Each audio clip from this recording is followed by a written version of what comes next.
Good afternoon.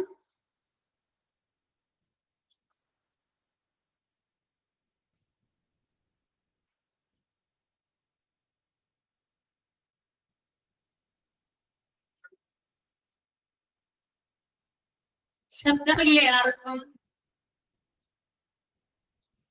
Good afternoon, ma'am. Good afternoon.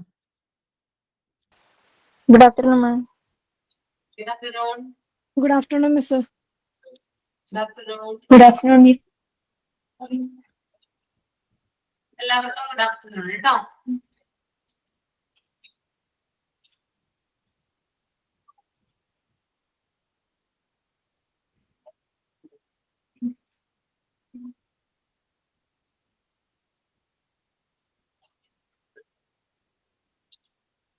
ഈ ക്ലാസ്സിലെ mock ടെസ്റ്റും കാര്യങ്ങളൊക്കെ ചെയ്തല്ലോ, വായിച്ചൊക്കെ നോക്കിയോ വീട്ടിലിരുന്ന്?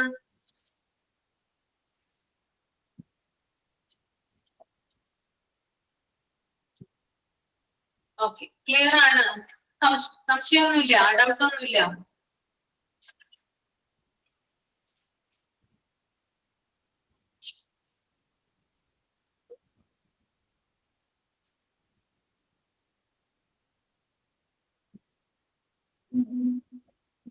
അപ്പൊ നമുക്ക് കണ്ടിന്യൂ ചെയ്യാം, തുടങ്ങാം.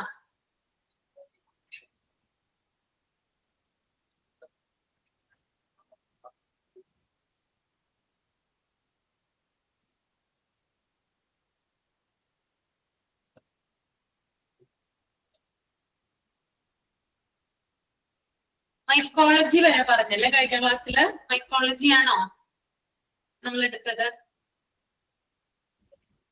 ഓക്കെ ഓക്കെ, ഹെമറ്റോളജി എന്തായിരുന്നു? ഹെമറ്റോളജി ഓർമ്മയുണ്ടോ? കമന്റ് ചെയ്ത് വെക്കണം. ഹെമറ്റോളജി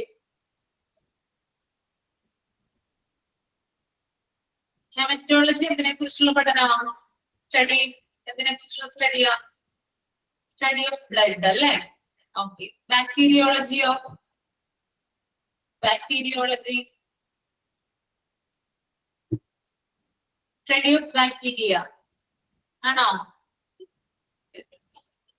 വൈറോളജി എന്തായിരുന്നു? Virology virology study of virus. Then mycology of mycology. Mycology എന്തായിരുന്നു? ഫംഗി. സ്റ്റഡി ഓഫ് ഫംഗി ആണ് അല്ലേ? ഓക്കെ. ഇനി അടുത്തത് പാരസൈറ്റോളജിയാ. പാരസൈറ്റോളജി എന്തിനെ കുറിച്ചുള്ള പഠനമാ പാരസൈറ്റോളജി?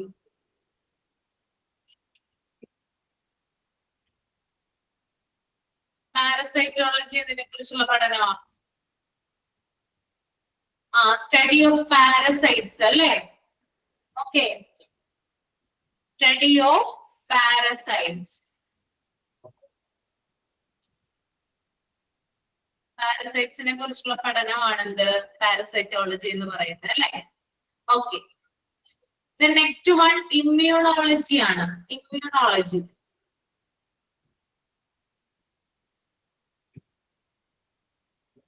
എന്താണ്? ഇമ്മ്യൂണോളജി ഇമ്മ്യൂണിറ്റിയുമായി ബന്ധപ്പെട്ടിട്ടുള്ള അസുഖങ്ങളെ കണ്ടെത്തുന്നതിനെയാണ് ഇമ്മ്യൂണോളജി എന്ന് പറയുന്നത് കേട്ടോ. അന്ന് എഴുതിയെടുത്തോളൂ. The test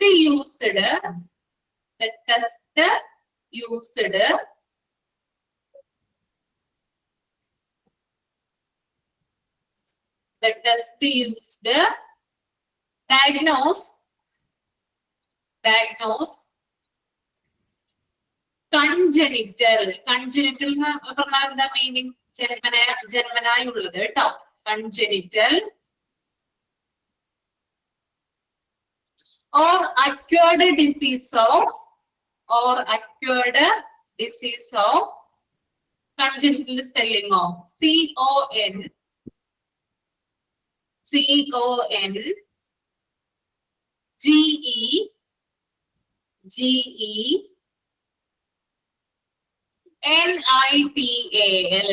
NITAL.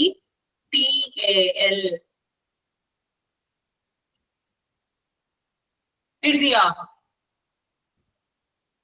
congenital or acquired disease of immune system. നമുക്ക് ജന്മനാ വരുന്നതും അല്ലാത്തതുമായിട്ട് നമുക്ക് നമ്മുടെ ഇമ്മ്യൂൺ സിസ്റ്റത്തെ ബാധിക്കുന്ന രോഗങ്ങളെ കണ്ടെത്തുന്നതാണ് എന്ത് ഇമ്മ്യൂണോളജി എന്ന് പറയുന്നത് കേട്ടോ.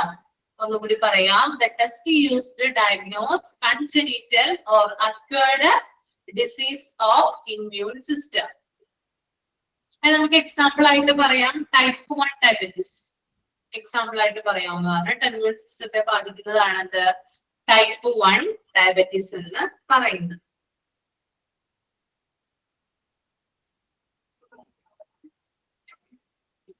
ക്ലിയർ അല്ലേ? ഓക്കെ അല്ലേ? യെസ്. ദെൻ അടുത്തതാണ് സെറോളജി. സെറോളജി കേട്ടിട്ടുണ്ടോ? സെറോളജി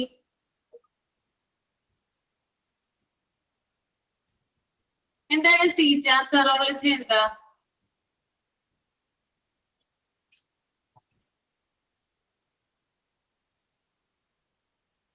അറിയാമെങ്കിൽ പറഞ്ഞോളൂ, അല്ലെങ്കിൽ ഒന്ന് കമന്റ് ചെയ്യും. എന്താ serology?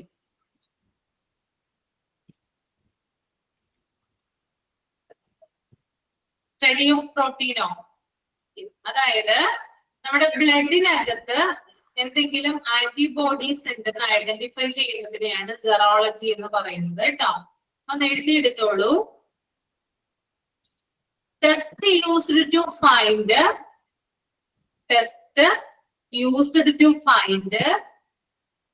special antibodies in the blood. Special antibodies in the blood. Test used to find special antibodies in the blood.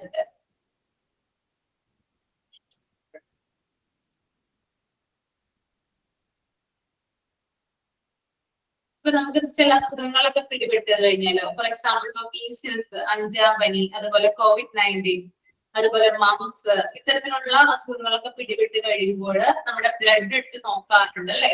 അതായത് എന്തെങ്കിലും ആന്റിബോഡീസ് അതിനകത്ത് ഉണ്ടോ എന്ന് അറിയാൻ വേണ്ടിയിട്ടാണ് എന്ത് ചെയ്യുന്നത്, അത്തരത്തിൽ നോക്കുന്നത്. ഓക്കെ, അപ്പോ സെറോളജി എന്ന് പറഞ്ഞാല് നമ്മുടെ ബ്ലഡിനകത്ത് എന്തെങ്കിലും ആന്റിബോഡീസ് ഉണ്ടോ എന്ന് കണ്ടെത്തുന്നതാണ് കേട്ടോ. എഴുതിയില്ലേ?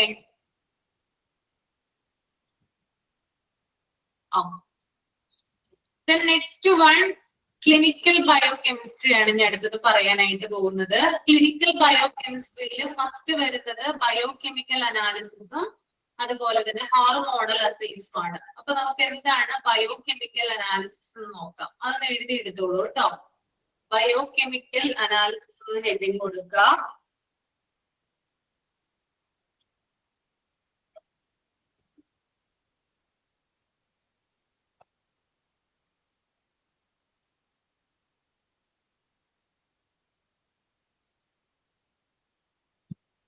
The test used to study, the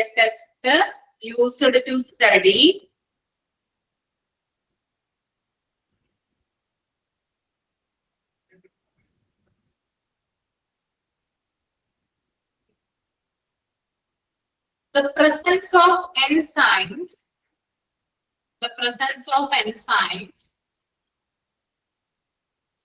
proteins, etc.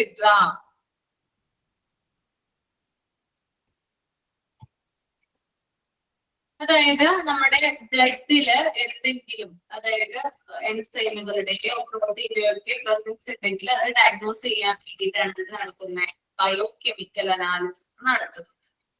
Okay, liver function test, അതുപോലെ തന്നെ ബിലിറൂബിൻ ടെസ്റ്റ്, കൊളസ്ട്രോൾ ടെസ്റ്റ്, ഇതൊക്കെ ബയോകെമിക്കൽ അനാലിസിസിൽ വരുന്നതാണ് കേട്ടോ.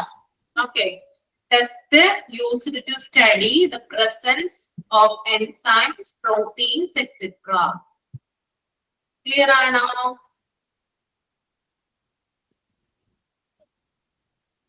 Okay. Then അടുത്തത് ഹോർമോണൽ അസൈസ്. ഹോർമോണൽ അസൈസ് എന്ന് പറയുമ്പോൾ ഹോർമോണുമായിട്ട് ബന്ധമുണ്ട് അല്ലേ? എന്താണത്? അതായത് നമ്മുടെ ശരീരത്തിലെ ഹോർമോണൽ അബ്നോർമാലിറ്റീസ് കണ്ടുപിടിക്കുന്നതിന് വേണ്ടിയിട്ടാണ്. അപ്പൊ എഴുതിക്കോളൂ. Used to confirm confirm the hormonal abnormalities. The hormonal abnormalities.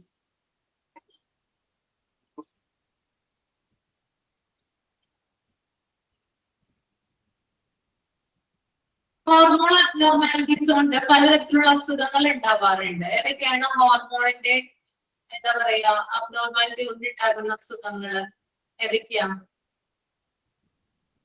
ഏതെങ്കിലും 2 എക്സാമ്പിൾ പറയാമോ? Hormonal abnormalities, thyroid, PCOD, PCOS, obesity, ഇതൊക്കെ എന്താണ്? ഹോർമോണൽ അബ്നോർമാലിറ്റീസ് കൊണ്ടുണ്ടാകുന്ന അസുഖങ്ങളാണ്. ഓക്കെ, ഇത്രയും കാര്യങ്ങളൊക്കെ അല്ലേ ടേബിള് മൊത്തം നമ്മൾ അനലൈസ് ചെയ്തു. ഇപ്പൊ 3 ടേബിൾ ഉണ്ടായിരുന്നു, 3 നമ്മൾ എന്ത് ചെയ്തു? അനലൈസ് ചെയ്തു കേട്ടോ. ക്ലിയർ ആയെന്ന് വിചാരിക്കുന്നു. ഇനി നമുക്ക് അടുത്തത് നോക്കാനുള്ളത് ഹയറാർക്കിയാണ്. ഹയറാർക്കി മീൻസ് എന്താ? അധികാര ശ്രേണി. അതായത് ലാബുകളിലെ ഹയറാർക്കി എങ്ങനെയാണ്? അതായത് മുകളിൽ തട്ട് തുടങ്ങി താഴ്ത്തട്ട് വരെ, അതായത് മുകളിൽ നിന്ന് താഴേക്ക് വരെയുള്ള ആളുകളുടെ അധികാര വിഭജനം എങ്ങനെയാണ്? എന്തൊക്കെ ജോലികൾ അവർക്ക് കൊടുക്കുന്നു? എന്തൊക്കെയാണ് അവരുടെ ക്വാളിഫിക്കേഷൻ? ഇത്തരത്തിലുള്ള കാര്യങ്ങളാണ് നമുക്ക് ഇതിനകത്ത് ശ്രദ്ധിക്കാനുള്ളത്. അപ്പൊ അതിനകത്ത് മെയിൻ ആയിട്ട് നമ്മൾ നോക്കേണ്ടത് റെസ്പോൺസിബിലിറ്റീസ് ആണ്. എപ്പോഴും ക്വസ്റ്റ്യൻ ഉണ്ടാവുക റെസ്പോൺസിബിലിറ്റീസ് ആണ്. ഈ ഒരു ഹയറാർക്കിയിൽ നിന്ന് റെസ്പോൺസിബിലിറ്റീസിനാണ് കൂടുതൽ ഇമ്പോർട്ടൻസ് കൊടുക്കേണ്ടത്. അപ്പൊ നമുക്കൊന്ന് നോക്കാം. അപ്പൊ പൊസിഷൻ കൊടുത്തിട്ടുണ്ട്, എഡ്യൂക്കേഷണൽ ട്രെയിനിങ് കൊടുത്തിട്ടുണ്ട്, അതുപോലെ തന്നെ റെസ്പോൺസിബിലിറ്റീസും കൊടുത്തിട്ടുണ്ട്. Okay, first one laboratory director ആണ്. അപ്പൊ ഏറ്റവും മുകളിലത്തെ വ്യക്തി അല്ലെങ്കിൽ ഏറ്റവും ഉയർന്ന പൊസിഷനിൽ ഇരിക്കുന്ന വ്യക്തി എന്ന് പറയുന്നത്, ഹയറാർക്കിയിൽ ഏറ്റവും ആദ്യം ഇരിക്കുന്ന വ്യക്തി എന്ന് പറയുന്നത് അത് ലബോറട്ടറി ഡയറക്ടർ ആണ്. അദ്ദേഹത്തിന്റെ ക്വാളിഫിക്കേഷൻ വരുന്നത് എന്താണ്? doctoral degree, MD, PhD, sometimes a medical laboratory scientist board certification are recommended. അതായത് ഒരു ഡോക്ടറൽ ഡിഗ്രി MD എന്ന് പറഞ്ഞാൽ എന്താണ് ഉദ്ദേശിക്കുന്നത്? ഡോക്ടർ ഓഫ് മെഡിസിൻ ആണ് കേട്ടോ. അതായത് ചികിത്സിക്കുന്ന ഒരു ഡോക്ടർ. അല്ലെങ്കിൽ PhD, അതായത് ചികിത്സാപരമായിട്ടുള്ള കാര്യങ്ങളിൽ ഗവേഷണം നടത്തുന്ന ആളാണ്. ഈ വ്യക്തികളായിരിക്കും ലബോറട്ടറി ഡയറക്ടർ ആയിട്ട് അപ്പോയിന്റ് ചെയ്യുക. ഓക്കെ, ഒന്നില്ലെങ്കിൽ MD ഉള്ള ആള്, അല്ലെങ്കിൽ ഡോക്ടർ ഓഫ് മെഡിസിൻ ഉള്ള ആള്, അല്ലെങ്കിൽ PhD നടത്തുന്ന വ്യക്തി. പിന്നെ ചില സമയങ്ങളിൽ ഒരു ലബോറട്ടറി സയന്റിസ്റ്റ് ബോർഡ് സർട്ടിഫിക്കേഷൻ അവര് റെക്കമെൻഡ് ചെയ്തിട്ടുള്ള ഒരു വ്യക്തി കൂടി ആയിരിക്കണം ആര്? ലബോറട്ടറി ഡയറക്ടർ ആയിരിക്കേണ്ടത് കേട്ടോ. അപ്പോ ഡോക്ടറൽ ഡിഗ്രി, MD, PhD, അതുപോലെ തന്നെ ഒരു medical laboratory scientist board certify ചെയ്തിട്ടുള്ള വ്യക്തി ആയിരിക്കണം ലബോറട്ടറി ഡയറക്ടർ ആയിട്ട് സേവനം അനുഷ്ഠിക്കേണ്ടത്. ഇനി അദ്ദേഹത്തിന്റെ ജോലി എന്താണെന്ന് നോക്കാം നമുക്ക്. Responsibilities: controls and manages all lab operation and ensures quality patient care, explains test result with consulting pathologist. അതായത് ഒരു ലബോറട്ടറിയുടെ മൊത്തത്തിലുള്ള നിയന്ത്രണം നടത്തുന്നത് ആരാണ്? അത് ലബോറട്ടറി ഡയറക്ടർ ആണ്. ഇനി എല്ലാ ലാബ് പ്രവർത്തനങ്ങളും ചെക്ക് ചെയ്യുന്നത് ആര് തന്നെയാണ്?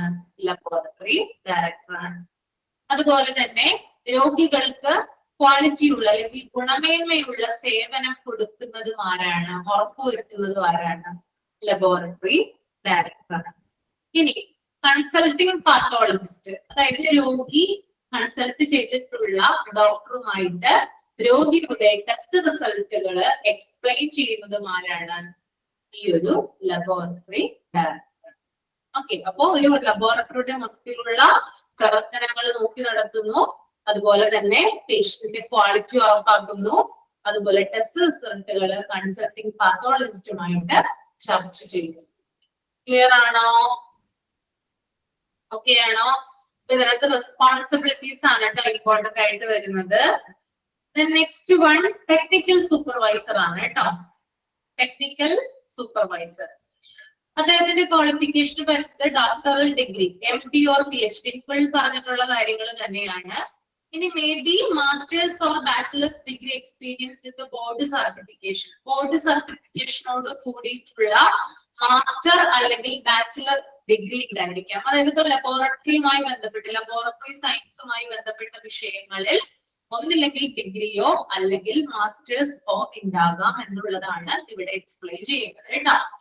ഇനി അദ്ദേഹത്തിന്റെ റെസ്പോൺസിബിലിറ്റി വരുന്നത് provide supervision of technical and scientific functions of the lab. ഒരു ലാബിന്റെ എല്ലാ തരത്തിലുമുള്ള ടെക്നിക്കൽ ആൻഡ് സയന്റിഫിക് ഫങ്ഷൻ നോക്കുന്നത് ആരാണ്? അത് ടെക്നിക്കൽ സൂപ്പർവൈസർ ആണ് കേട്ടോ.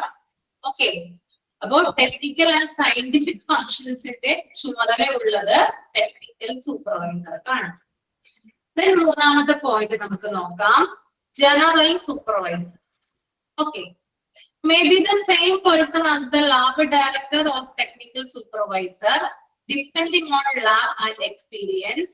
MLS, MT or MLT may qualify. ഇനി മുകളിൽ പറഞ്ഞിരിക്കുന്ന വ്യക്തികളുടെ ക്വാളിഫിക്കേഷൻ ഉള്ള വ്യക്തിയായിരിക്കാം, അല്ലെങ്കിൽ മുകളിൽ പറഞ്ഞ വ്യക്തികൾ തന്നെ ആയിരിക്കാം ജനറൽ സൂപ്പർവൈസർ ആയിട്ട് വരുന്നത്. ഒന്നില്ലെങ്കിൽ ലബോറട്ടറി ഡയറക്ടറോ അല്ലെങ്കിൽ ടെക്നിക്കൽ സൂപ്പർവൈസറോ. ഓക്കെ, ആ ഒരു ക്വാളിഫിക്കേഷൻ ഉള്ള ആൾ തന്നെ ആയിരിക്കാം ജനറൽ സൂപ്പർവൈസർ ആകേണ്ടത്. അത് ലാബ് എക്സ്പീരിയൻസിന്റെ അടിസ്ഥാനത്തിലാണ് ജനറൽ സൂപ്പർവൈസർ ആക്കുന്നത്. അതുപോലെ തന്നെ മറ്റൊരു പ്രത്യേകത എന്ന് പറഞ്ഞാല് ഈ ജനറൽ സൂപ്പർവൈസർ എന്ന് പറഞ്ഞാൽ ഒന്നില്ലെങ്കിൽ MLS അല്ലെങ്കിൽ MT. MLS എന്ന് പറഞ്ഞാല് മെഡിക്കൽ ലബോറട്ടറി സയൻസ്, MT എന്ന് പറഞ്ഞാല് മെഡിക്കൽ ടെക്നോളജി. രണ്ടും ഒന്ന് തന്നെയാണ് കേട്ടോ. ഇത് പാസ് ആയിട്ടുള്ള വ്യക്തിയായിരിക്കണം. മെഡിക്കൽ ലബോറട്ടറി സയൻസ് അല്ലെങ്കിൽ മെഡിക്കൽ ടെക്നോളജി പാസ് ആയിട്ടുള്ള വ്യക്തിയായിരിക്കണം ആര്? ജനറൽ സൂപ്പർവൈസർ ആകേണ്ടത്. അതുമല്ലെങ്കിൽ MLT ക്വാളിഫൈ ചെയ്തിരിക്കണം. MLT എന്ന് പറഞ്ഞാൽ എന്താണ്? Medical laboratory technology. ഓക്കെ, അപ്പൊ MLT വെച്ച് MLS വെച്ച് നോക്കുവാണെങ്കിൽ MLS ആണ് കുറച്ചും കൂടി ഉയർന്ന ഇതില് എന്താ പറയാ ക്വാളിഫൈഡ് ആയിട്ടുള്ള ഒരു കോഴ്സ് എന്ന് പറഞ്ഞാൽ. രണ്ടിനെയും കൂടി കമ്പയർ ചെയ്യുവാണെങ്കിൽ ഏതെങ്കിലും ഒന്ന് പാസ് ആയിട്ടുള്ള വ്യക്തിയായിരിക്കണം ആര്? ജനറൽ സൂപ്പർവൈസർ എന്ന് പറയുന്നത്. ക്ലിയർ ആണോ? അപ്പൊ അത് ഫുൾ ഫോം എഴുതിയെടുക്കുക കേട്ടോ. MLS medical laboratory science, MT medical technology, MLT medical laboratory technology. Okay, ഇനി അടുത്തത് നോക്കാം നമുക്ക്. Provide supervision of day to day functions of the lab. അതായത് ലാബിന്റെ ദിവസേനയുള്ള പ്രവർത്തനങ്ങൾക്ക് മേൽനോട്ടം കൊടുക്കുന്നതും അത് നിയന്ത്രിക്കുന്നതും ജനറൽ സൂപ്പർവൈസർ ആണ്. ദിവസേനയുള്ള പ്രവർത്തനങ്ങൾ. ഓക്കെ, ഇനി അടുത്തത് നമുക്ക് നോക്കാം, medical laboratory technician, MLT. Associate degree and completion of accredited MLT or certificate program licensure certification may be required by employees.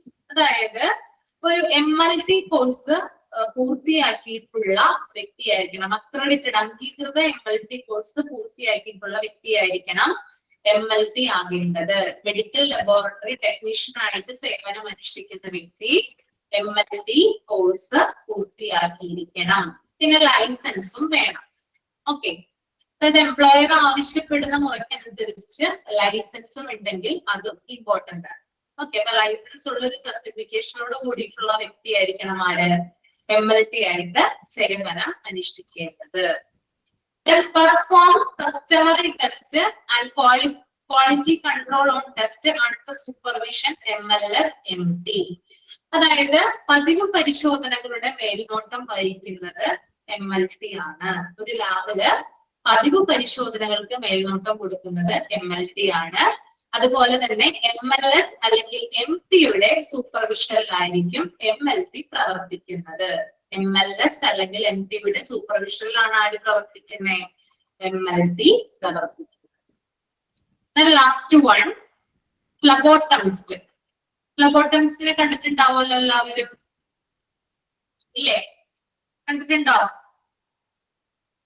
അദ്ദേഹത്തിനെ ആയിരിക്കും നമ്മൾ ഏറ്റവും കൂടുതൽ കണ്ടിട്ടുണ്ടാവുക. അത് ഒന്നില്ലെങ്കിൽ മെയിൽ ആകാം അല്ലെങ്കിൽ ഫീമെയിൽ ആകാം.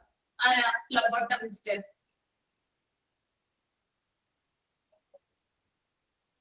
ഫ്ലബോട്ടമിസ്റ്റ് ആരാ? ലാബിൽ ചെന്നിട്ടില്ലേ?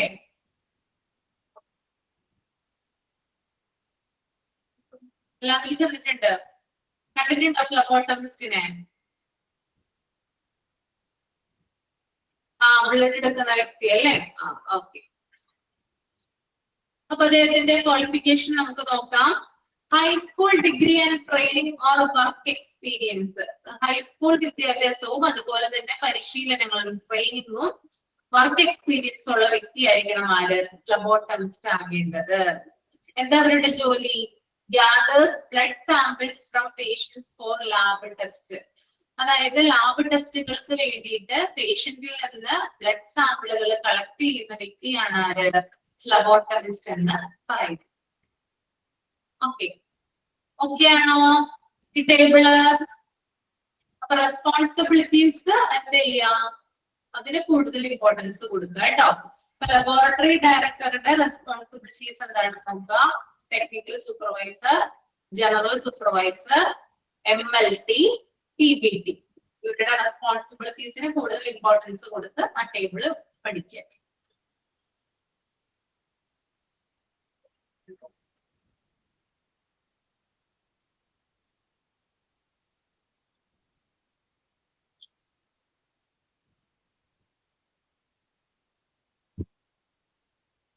ഇനി നിങ്ങൾ ആ ഇൻഫ്രാസ്ട്രക്ചർ ഒന്ന് റീഡ് ചെയ്യൂ കേട്ടോ. ഇൻഫ്രാസ്ട്രക്ചർ, അതുപോലെ തന്നെ അതിന്റെ തൊട്ട് താഴെയായിട്ട് good laboratory design should examine the following read ചെയ്യുക.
വായിച്ചു കഴിഞ്ഞിട്ട് കമ്പ് ചെയ്യാം കേട്ടോ.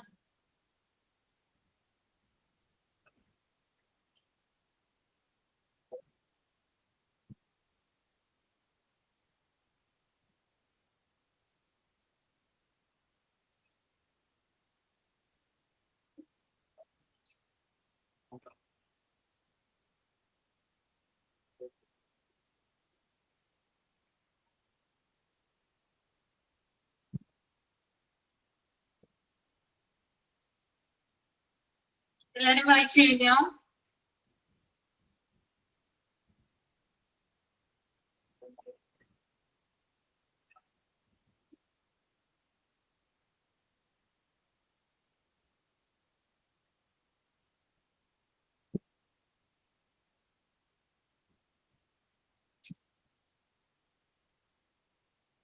ഓക്കെ, അപ്പൊ ഇൻഫ്രാസ്ട്രക്ചർ ആണ് ഇനി പറയാനായിട്ട് പോകുന്നത്. ലബോറട്ടറി ഇൻഫ്രാസ്ട്രക്ചർ എങ്ങനെയാണ്?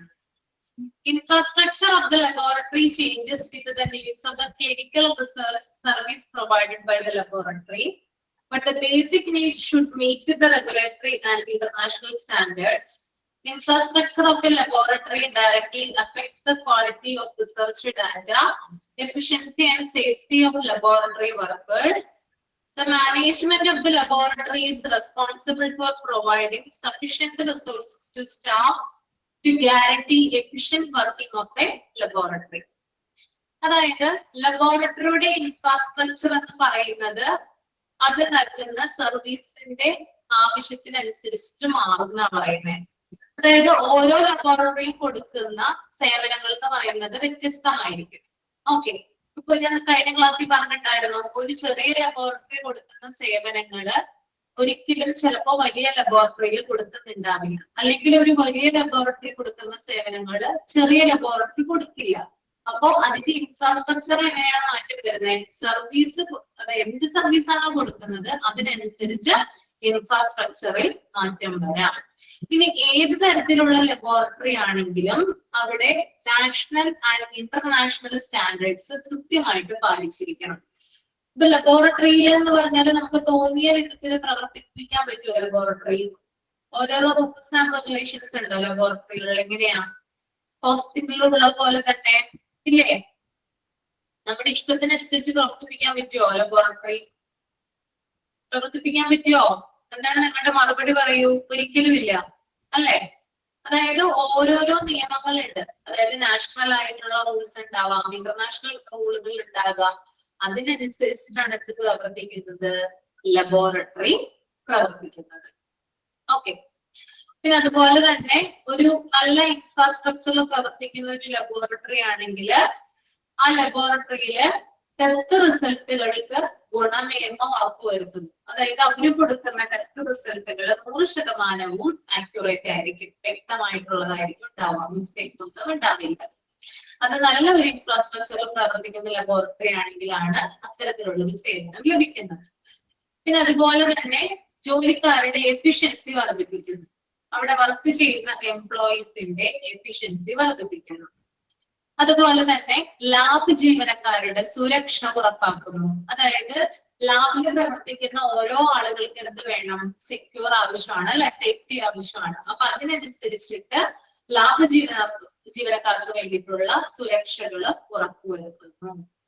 ഓക്കെ, അപ്പോ ഇത്തരത്തിലുള്ള കാര്യങ്ങൾ ഒരു ലാബ് പ്രവർത്തിക്കണമെങ്കിൽ ഇങ്ങനെയുള്ള കാര്യങ്ങൾ എന്ത് ചെയ്യണം? ശ്രദ്ധിച്ചേ കൂടും. അതുകൊണ്ട് തന്നെ ലാബ് മാനേജ്മെന്റിന്റെ പ്രധാനപ്പെട്ട റെസ്പോൺസിബിലിറ്റി എന്ന് പറയുന്നത് അവിടെയുള്ള സ്റ്റാഫുകള്, അവിടെയുള്ള എക്യുപ്മെന്റുകള്, അതുപോലെ അവിടെയുള്ള സൗകര്യങ്ങള്, ഇതൊക്കെ എന്ത് ചെയ്യണം? Lab management ഉറപ്പുവരുത്തേണ്ടതാണ്.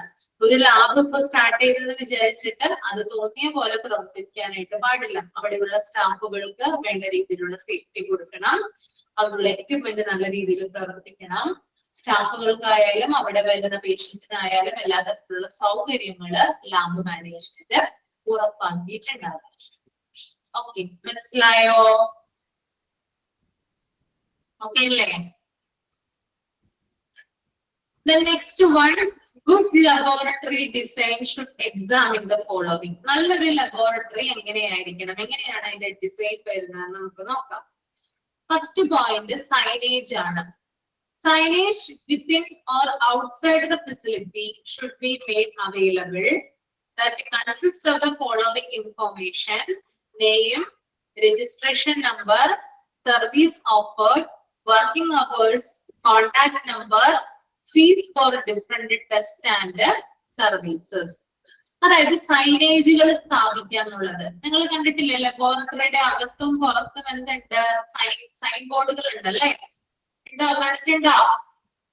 ഓരോ ബോർഡുകൾ സ്ഥാപിച്ചിരിക്കുന്നത് കാണാം. ലബോറട്ടറിയുടെ ഉള്ളിലുണ്ട്, പുറത്തുമുണ്ട്, അല്ലേ? എങ്ങനെയാണ്? കുറേയധികം ഇൻഫോർമേഷൻസ് അതിൽ ഉണ്ടാകും. എന്തൊക്കെ ഇൻഫോർമേഷൻസ് ഉണ്ടാവുക? അതായത് നെയിം ഉണ്ടാകും, ലബോറട്ടറിയുടെ പേര്, അല്ലെ? ലബോറട്ടറിക്ക് ഒരു പേരുണ്ടാവും, അല്ലെ? ആ പേര് അതിനകത്ത് ഉണ്ടാകും.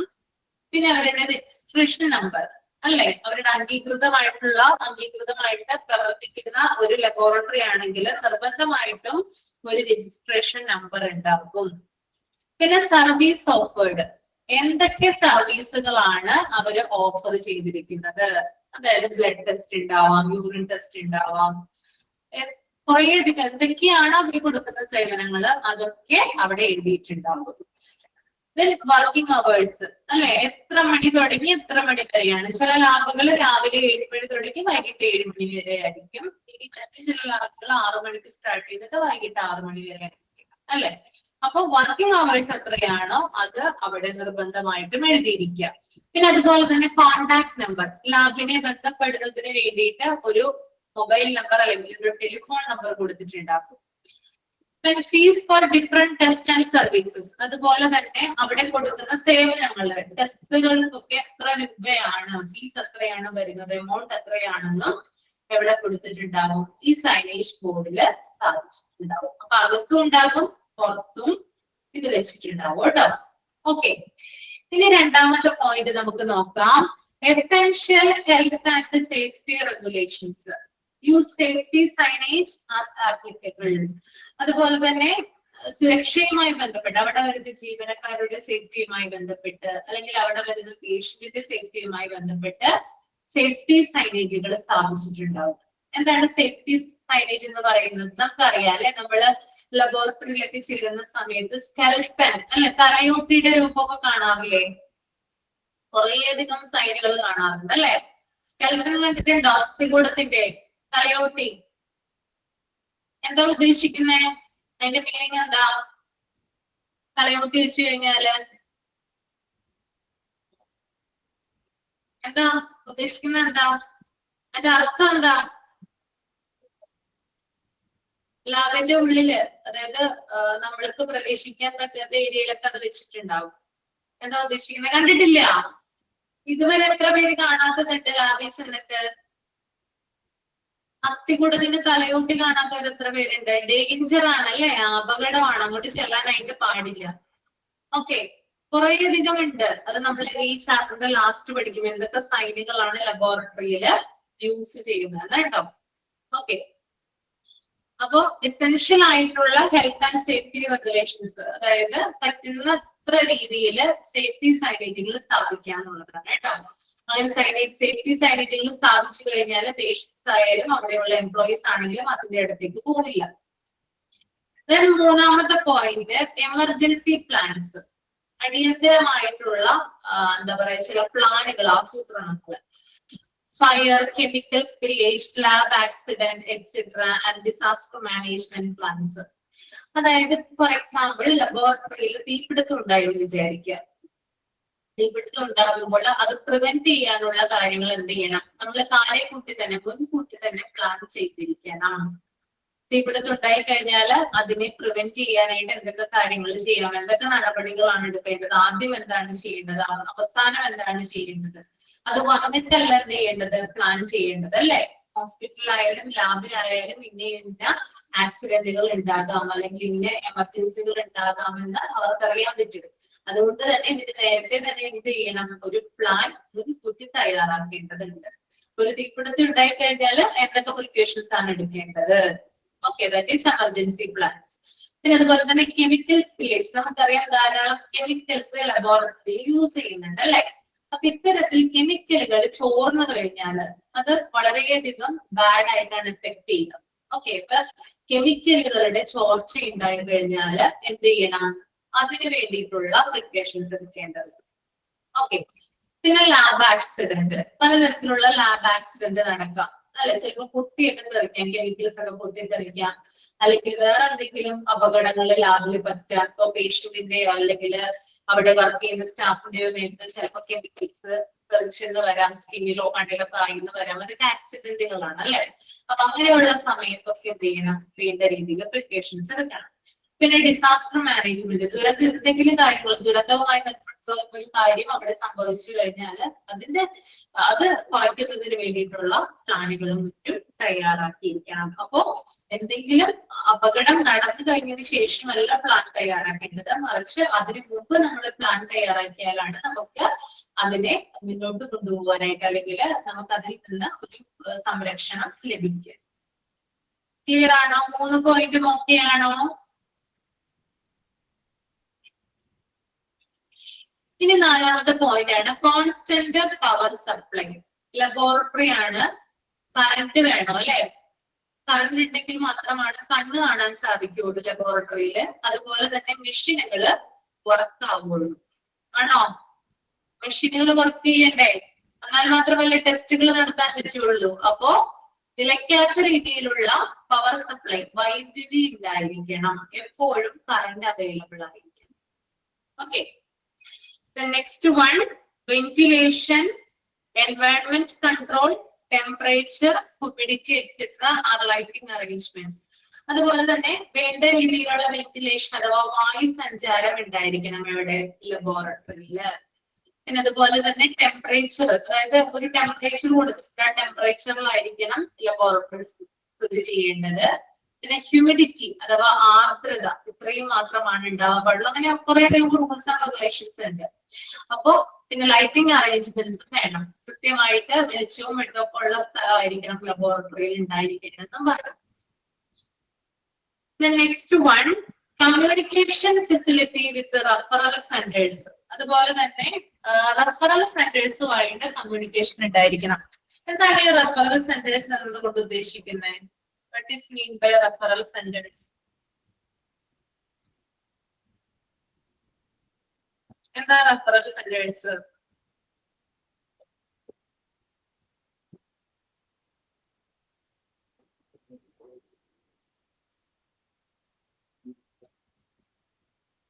ഡിപ്പാർട്ട്മെന്റ് ആണോ റെഫറൽ സെന്റേഴ്സ്?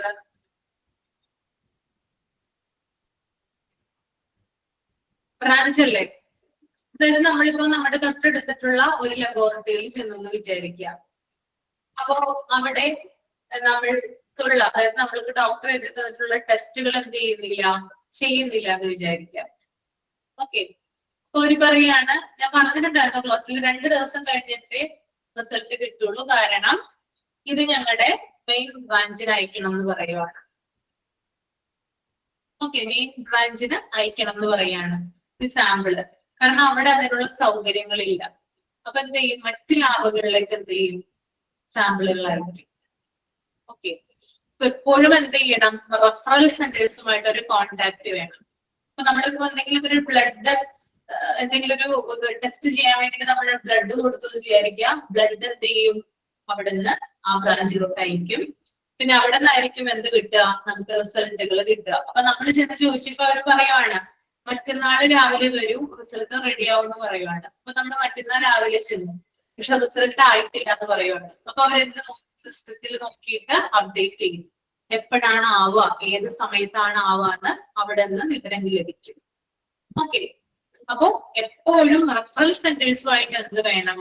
കോണ്ടാക്ട് ഉണ്ടായിരിക്കണം, അല്ലെങ്കിൽ കമ്മ്യൂണിക്കേഷൻ ഉണ്ടായിരിക്കണം. ക്ലിയർ അല്ലേ? ഓക്കെ ആണോ?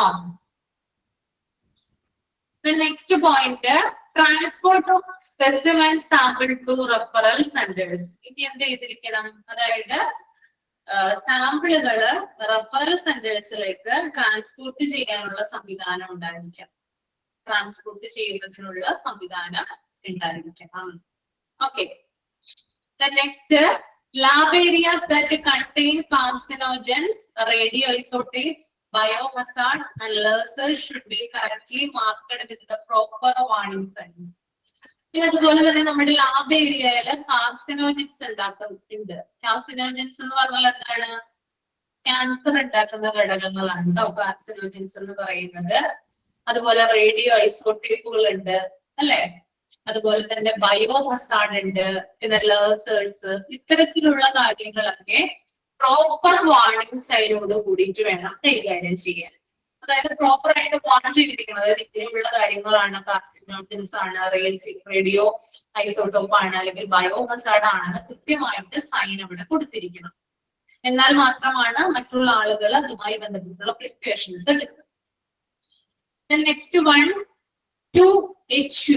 HU എന്ന് പറഞ്ഞാൽ എന്താ ഉദ്ദേശിക്കുന്നത്? അവോയ്ഡ് ആണ് കേട്ടോ, ഒഴിവാക്കുക എന്നുള്ളതാണ് കേട്ടോ. HUവിന്റെ അർത്ഥം വരുന്നത് അവോയ്ഡ് ആണ്. Avoid cross contamination. The basic infrastructure facilities should have separated designated areas for reception, for specimen collection, for waiting, work area, disposal area, cleaning of glasswares, toilet facilities for staff and for patients. അതായത് cross contamination avoid ചെയ്യുന്നതിന് വേണ്ടിയിട്ട്, ഒഴിവാക്കുന്നതിന് വേണ്ടിയിട്ട് ചില ഏരിയകളെ separate ആയിട്ട് തിരിക്കണം. അതായത് എല്ലാരും കൂടി ഒരുമിച്ച് ചെയ്യുവാണെങ്കിൽ എന്ത് ചെയ്യും? അണുക്കൾ പകരും, അല്ലെ? സ്പ്രെഡ് ചെയ്യും, സ്പ്രെഡ് ചെയ്യാനായിട്ട് ഇടവരും. കാരണം പേഷ്യന്റിന്റെ ബ്ലഡ് സാമ്പിള്, ബോഡി ഫ്ലൂയിഡ്സ് ഇതൊക്കെ കളക്ട് ചെയ്യുന്നത് എവിടെയാണ്? ലബോറട്ടറിയിലാണ്. അപ്പോ ഒരാളിൽ നിന്ന് മറ്റൊരാളിലേക്ക് ഇത് സ്പ്രെഡ് ചെയ്യാനുള്ള ചാൻസ് കൂടുതലാണ്. അതുകൊണ്ട് തന്നെ ലബോറട്ടറിയിൽ എല്ലാ കാര്യങ്ങളും ഒരുമിച്ച് ചെയ്യരുത്. ഏരിയകൾ തമ്മിൽ പരസ്പരം സെപ്പറേറ്റ് ചെയ്തിരിക്കണം. ഓക്കെ, അപ്പൊ ക്രോസ് കണ്ടാമിനേഷൻ ഒഴിവാക്കുന്നതിന് വേണ്ടിയിട്ട് റിസപ്ഷൻ സെപ്പറേറ്റഡ് ആയിട്ട് തിരിച്ചിരിക്കണം. സ്പെസിമെൻ കളക്ഷൻ, സാമ്പിൾ കളക്ഷന് വേണ്ടിയിട്ട് സെപ്പറേറ്റ് ആയിട്ട് ഒരു റൂം ഉണ്ടായിരിക്കണം, അല്ലെ? കണ്ടിട്ടുണ്ടല്ലോ നിങ്ങള്? റിസപ്ഷന്റെ അവിടെയാണോ സാമ്പിൾ കളക്ഷൻ വെക്കുന്ന സ്ഥലം വരുന്നത്? സെപ്പറേറ്റ് ആയിട്ടുള്ള റൂം ആയിരിക്കില്ലേ സ്പെസിമെൻ കളക്ട് ചെയ്യുന്നത്? കണ്ടിട്ടുണ്ടാവുമല്ലോ ലബോറട്ടറിയില്. ആ, ഓക്കെ. അതുപോലെ തന്നെ waiting area, work area, waiting ഏരിയക്ക് ഇതൊക്കെ സെപ്പറേറ്റഡ് ആയിരിക്കണം. പിന്നെ ഡിസ്പോസൽ ഏരിയ സെപ്പറേറ്റഡ് ആയിരിക്കണം. ഗ്ലാസ് വെയേഴ്സ് ക്ലീൻ ചെയ്യുന്നത് സെപ്പറേറ്റഡ് ആയിരിക്കണം. ടോയ്ലറ്റ് ഫെസിലിറ്റീസ്, അതായത് സ്റ്റാഫിനും മറ്റ് പേഷ്യൻസിനുമുള്ള ടോയ്ലറ്റ് ഫെസിലിറ്റീസ് സെപ്പറേറ്റ് ആയിരിക്കണം, അല്ലെ? ടോയ്ലറ്റ് പോകുന്ന, അതായത് പേഷ്യന്റ് പോകുന്ന ടോയ്ലറ്റ് എന്ന് പറയുന്നത് സ്റ്റാഫ് പോകില്ല, സെപ്പറേറ്റ് ആയിരിക്കില്ലേ? കണ്ടിട്ടില്ലേ നിങ്ങൾ അങ്ങനെ? ഒരുമിച്ചായിരിക്കോ? ഇല്ല. പേഷ്യൻസ് പോകുന്ന ടോയ്ലറ്റ് ഒരിക്കലും സ്റ്റാഫ് പോകില്ല. അപ്പൊ ഇതൊക്കെ എന്തിനു വേണ്ടിയിട്ടാണ്? അതായത് രോഗം പകരാതിരിക്കാൻ, അണുക്കൾ വ്യാപിക്കാതിരിക്കാൻ വേണ്ടിയിട്ടാണ് ഇതൊക്കെ ഒഴിവാക്കണം, അല്ലെങ്കിൽ സെപ്പറേറ്റ് ആക്കണം എന്നത് കൊണ്ട് ഇവിടെ ഉദ്ദേശിക്കുന്നത്.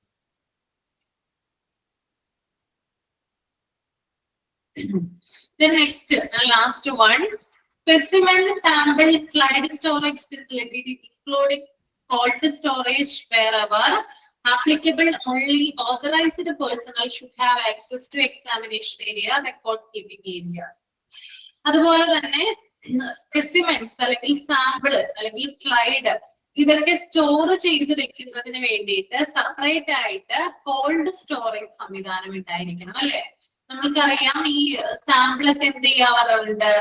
കോൾഡ് സ്റ്റോറേജിൽ സൂക്ഷിക്കാറുണ്ട്, അല്ലെ? ഓക്കെ, അപ്പോ അത് മാത്രമല്ല, ഓതറൈസ്ഡ് പേഴ്സണ് മാത്രമാണ് എക്സാമിനേഷൻ ഏരിയയിലേക്കും അതുപോലെ തന്നെ റെക്കോർഡ് കീപ്പിംഗ് ഏരിയയിലേക്കും എൻട്രി ചെയ്യാനുള്ള റൈറ്റ് ഉള്ളത്. ഓക്കെ, അപ്പൊ ഇത്തരത്തില് സാമ്പിളുകൾ കളക്ട് ചെയ്ത് വെക്കുന്നതിന് വേണ്ടിയിട്ടുള്ള സൗകര്യങ്ങൾ ഉണ്ടായിരിക്കണം. അതുപോലെ തന്നെ അംഗീകരിക്കപ്പെട്ട വ്യക്തികൾക്ക് മാത്രമാണ്. ഇപ്പോ മെയിൻ ആയിട്ട്, അതായത് ലാബ് ടെസ്റ്റുകൾ നടക്കുന്ന സ്ഥലം അല്ലെങ്കിൽ എക്സാമിനേഷൻ നടക്കുന്ന സ്ഥലത്ത് പേഷ്യൻസിനെ കടത്തിവിടോ? നിങ്ങൾ കണ്ടിട്ടുണ്ടോ അങ്ങനെ? കടത്തിവിടോ? അവർക്ക് എൻട്രി ഉണ്ടോ? ഇല്ല, എൻട്രി ഇല്ല. നമുക്കറിയില്ല അവിടെ എന്താ നടക്കുന്നതെന്ന്, അല്ലെ? അപ്പോ ആർക്കൊക്കെയാണ് അതിനകത്ത് പ്രവേശിക്കാൻ പറ്റുന്നത് അത് അറിയാം. അതായത് ലാബിലുള്ള ആളുകൾക്ക് അറിയാം ആർക്കൊക്കെയാണ് അങ്ങോട്ട് പ്രവേശിക്കാൻ പറ്റുക. അവർക്ക് മാത്രമേ അങ്ങോട്ടുള്ള പ്രവേശനമുള്ളൂ. അതുപോലെ റെക്കോർഡുകൾ കീപ്പ് ചെയ്യുന്ന സ്ഥലത്തേക്കും ഓതറൈസ്ഡ് പേഴ്സണുകൾ മാത്രമാണ് പ്രവേശനം അനുവദിക്കുന്നത്. അപ്പൊ ഇത്രയും കാര്യങ്ങളാണ് ഒരു ഗുഡ് ലബോറട്ടറി ഡിസൈൻ വരുന്നത് കേട്ടോ. ക്ലിയർ അല്ലേ?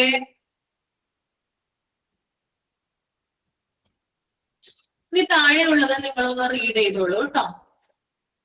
ലെവൽസ് ഓഫ് ലബോറട്ടറീസ് ഒന്ന് റീഡ് ചെയ്തോളൂ.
റീഡ് ചെയ്ത് കഴിഞ്ഞെങ്കിൽ തമ്പ് ചെയ്യാം കേട്ടോ. ഓക്കെ, ഇനി അടുത്തത് നമുക്ക് നോക്കാനായിട്ട് പോകുന്നത് ലെവൽസ് ഓഫ് ലബോറട്ടറീസ് ആണ്. Medical laboratories according to NABL are divided into 4 as below. Irrespective of the place they are operating and are equally applicable to both the public and the private sector. അതായത് NABL എന്താണ്, ലബോറട്ടറികൾക്ക് ഇന്ത്യയിൽ അംഗീകാരം കൊടുക്കുന്നത് NABL ആണ്.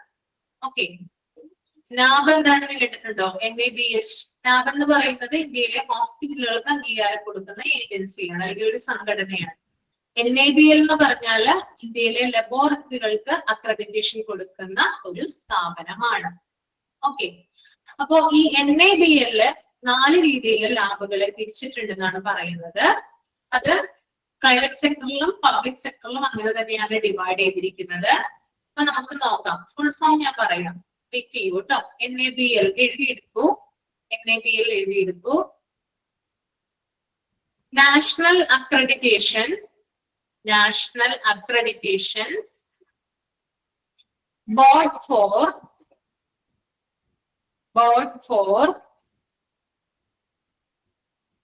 Testing and Calibration laboratories.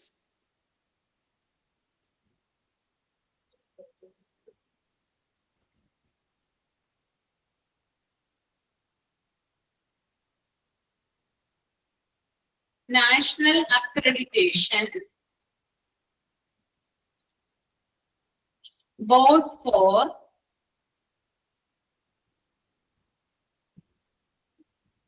Testing and Calibration Laboratories. ഇതാണ് NABLന്റെ full form കേട്ടോ. എന്താണ് ഇതിന്റെ പ്രത്യേകത? ഇന്ത്യയിലെ ലബോറട്ടറികൾക്ക് അംഗീകാരം കൊടുക്കുന്നത് NABL ആണ്. നിങ്ങൾ ഒന്ന് ശ്രദ്ധിച്ചാൽ മതി.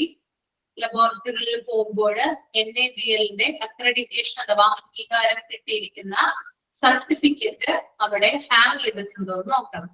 അങ്ങനെയാണെങ്കിൽ അത് NABLന്റെ അംഗീകാരം കിട്ടിയിട്ടുള്ള ലബോറട്ടറി ആണ്. ഇനി ശ്രദ്ധിക്കില്ലേ പോകുമ്പോ? ശ്രദ്ധിക്കൂ കേട്ടോ. ഓക്കെ, അപ്പൊ നമുക്ക് നോക്കാം എന്തൊക്കെയാണ് NABLന്റെ ക്ലാസിഫിക്കേഷൻ വരുന്നത് നോക്കാം. ലബോറട്ടറികളുടെ ലെവൽ എങ്ങനെയാണെന്ന് നോക്കാം. Small sized, a laboratory that receives samples of up to 100 patients participants per day. അതായത് ഒരു ലബോറട്ടറി 100 മുതൽ, അതായത് 100 വരെയുള്ള സാമ്പിൾസ് കളക്ട് ചെയ്യുന്നതെങ്കിൽ, അപ് ടു 100 വരെയുള്ള സാമ്പിൾസ് കളക്ട് ചെയ്യുന്നുവെങ്കിൽ, അല്ലെങ്കിൽ 100 വരെ പേഷ്യൻസ് അവിടെ സാമ്പിൾ കൊടുക്കാൻ വന്നിട്ടുണ്ടെങ്കിൽ അതിനെ സ്മോൾ സൈസ്ഡ് ലബോറട്ടറി എന്നാണ് വിളിക്കുന്നത്. ഓക്കെ, ഒരു ദിവസം 100 വരെയുള്ള സാമ്പിളുകൾ റിസീവ് ചെയ്യുന്നുണ്ടെങ്കിൽ അതാണ് small sized laboratory. Then medium sized നോക്കാം. A laboratory that receives samples of up to 101 400 patients participants per day. ഇനി ഒരു ലബോറട്ടറി 101 മുതൽ 400 വരെയുള്ള സാമ്പിളുകളാണ് റിസീവ് ചെയ്യുന്നുണ്ടെങ്കിൽ അതിനെ മീഡിയം സൈസ്ഡ് ലബോറട്ടറി എന്ന് വിളിക്കാം. Okay, next one large sized ആണ് കേട്ടോ. A laboratory that receives samples of more than 401 to 1000 patients participants per day. ഒരു ലബോറട്ടറി 401 മുതൽ 1000 വരെയുള്ള സാമ്പിളുകളാണ് കളക്ട് ചെയ്യുന്നതെങ്കിൽ ഒരു ദിവസം അതിനെ ലാർജ് സൈസ്ഡ് ലബോറട്ടറി എന്നാണ് വിളിക്കുന്നത്. Then last, very large sized. A laboratory that receives more than 1000 patients participants per day. ഇനി ഒരു ലബോറട്ടറി 1000-ൽ കൂടുതൽ സാമ്പിളുകൾ ഒരു ദിവസം കളക്ട് ചെയ്യുന്നുണ്ടെങ്കിൽ അതിനെ വെരി ലാർജ് സൈസ്ഡ് ലബോറട്ടറി എന്ന് വിളിക്കാവുന്നതാണ്. ഇനി ഒരെണ്ണം കൂടി ഉണ്ട്, അത് മൾട്ടിപ്പിൾ ലൊക്കേഷൻ എന്നാ പറയാ. അത് ക്ലാസിഫിക്കേഷൻ അല്ല, ജസ്റ്റ് അവിടെ നോട്ട് ചെയ്തിരിക്കുന്നത്, നമുക്ക് നോക്കാം. A laboratory having more than one location in the same district with the same legal identity. ഒരു ലബോറട്ടറിക്ക് ഒരു ജില്ലയിൽ ഒന്നിൽ കൂടുതൽ ബ്രാഞ്ചസ് ഉണ്ടെങ്കിൽ അതിനെ മൾട്ടിപ്പിൾ ലൊക്കേഷൻ എന്ന് പറയുന്നു. അങ്ങനെയുണ്ടോ? ഒരു ലബോറട്ടറിക്ക് ഒരു ജില്ലയിൽ ഒന്നിൽ കൂടുതൽ ബ്രാഞ്ചസ് കണ്ടിട്ടുണ്ടോ നിങ്ങള്? DDRC എക്സാമ്പിൾ അല്ലേ? DDRCയുടെ ലാബുകൾ കണ്ടിട്ടില്ലേ? ഒരു ജില്ലയിൽ തന്നെ എന്താണ് ഒന്നിൽ കൂടുതൽ ബ്രാഞ്ചസ് ഉണ്ടാവും. അതിനെയാണ് മൾട്ടിപ്പിൾ ലൊക്കേഷൻ എന്ന് പറയുന്നത്. ക്ലിയർ ആണോ? ഓക്കെ. അപ്പൊ ഞാൻ മൈക്ക് ഓൺ ചെയ്യാം. എന്തെങ്കിലും ഡൗട്ട് ഉണ്ടെങ്കിൽ ചോദിച്ചോളൂ കേട്ടോ.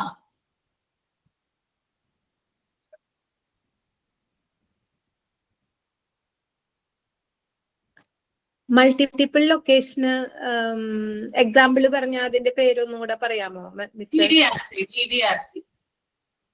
DDRCയുടെ ലാബുകൾ. DDRC അതിന്റെ ലാബുകൾ മൾട്ടിപ്പിൾ ഒക്കെ, അതായത് ഏറ്റവും ക്വാളിറ്റി ഉള്ള ലാബ് സർവീസ് നൽകുന്ന ലാബുകളാണ് DDRC ലാബുകൾ എന്ന് പറഞ്ഞാൽ. ഒരു ജില്ലയിൽ തന്നെ പലയധികം ബ്രാഞ്ചസ് അതിനുണ്ടാവും.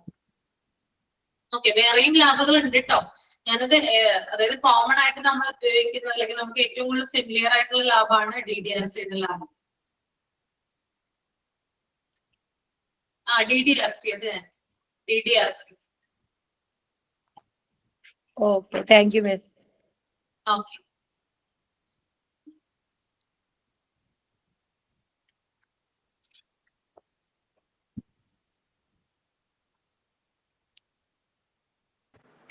മാം ഇമ്മ്യൂണോളജി ഒന്ന് പറഞ്ഞുതരോ, ഒന്ന് എഴുതിയെടുക്കാൻ? ഇമ്മ്യൂണോളജി പറയാം.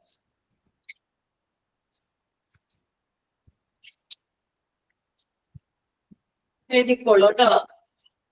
ടെസ്റ്റ് യൂസ്ഡ്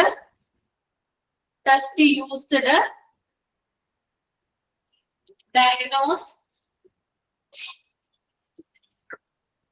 കൺജനിറ്റൽ, ജന്മനായുള്ള അല്ലെങ്കിൽ പാരമ്പര്യമായിട്ടുള്ള congenital or acquired disease of immune system.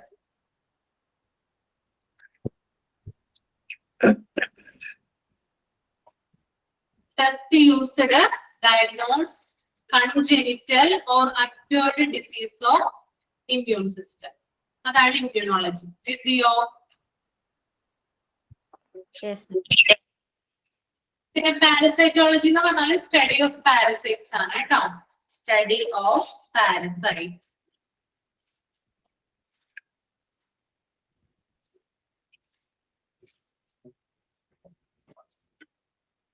Okay,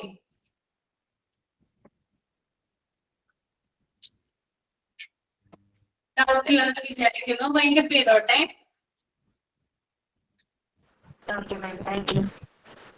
okay, thank you. Next ക്ലാസ്സിൽ കാണാം. Thank you miss. Thank you.